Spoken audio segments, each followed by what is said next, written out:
আসসালামু আলাইকুম। কেমন আছেন সবাই? এই গরম আপনারা কিভাবে পার করছেন? এই গরমের মধ্যে আমার প্রতিনিয়তই একটা কথা মনে হচ্ছে যে দুনিয়ার এই গরম আমরা সহ্য করতে পারছি না। জাহান্নামের গরম, জাহান্নামের আগুন আমরা কিভাবে সহ্য করব?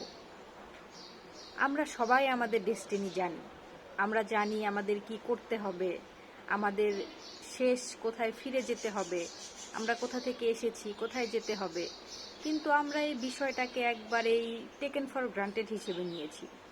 যেমন আমরা মুসলমান হিসেবে জন্ম নিয়েছি, আমরা একবার না একবার জান্নাতে যাবই। আল্লাহ আমাদের শেষ নবীর উম্মত হিসেবে একবার না একবার মাফ করে দিবেনই। জাহান্নামের সাজা ভোগ করার পর আমরা জান্নাতে যাবই ইনশাআল্লাহ।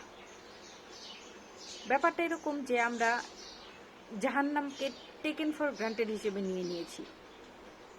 আমরা ভাবছি যে জাহান্নামের আযাবটা আমরা সহ্য করে নিতে পারবো, কিন্তু আপনারা হাদিসে পড়ে দেখবেন জাহান্নামের আগুন দুনিয়ার আগুন থেকে কত ভয়াবহ হবে। তখন আমাদের চামড়া 70 গুণ করে মোটা করে দেওয়া হবে, আর আমরা একবার করে আযাব ভোগ করার পর আমাদের শরীর আবার পুনরায় নির্মিত হবে, আমরা আবার সেই আযাব ভোগ করব। এখনকার দিনের থেকে তখনকার দিন কত বড় হবে আমাদের কুরআনে সব কিছু দেওয়া আছে, কিন্তু আমরা এই জিনিসটাকে একেবারেই সহজভাবে নিয়ে নিয়েছি যে না, আমরা তো এটা পারবই। দুনিয়ার এই গরম আপনি কি দেখেছেন? এই যে গরমটা পড়েছে, আপনি কি এটা সহ্য করতে পারছেন? এই গরমটা হচ্ছে জাহান্নামের নিঃশ্বাস। হাদিসে বলা আছে যে অতিরিক্ত গরম হচ্ছে জাহান্নামের নিঃশ্বাস। তো এই জাহান্নামের নিঃশ্বাসটাই আমরা সহ্য করতে পারছি না, আর সেখানে জাহান্নামে আমরা কিভাবে এত দিন, এত বছর, অনন্তকাল পার করব?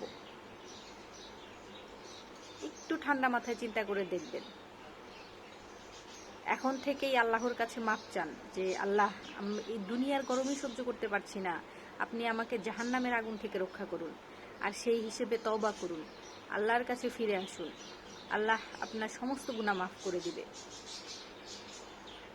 এখন তো একটু নিজের গুনাহ রিয়ালাইজ করে মাফ চান। আর কত গাফেল হয়ে থাকবেন জীবনে?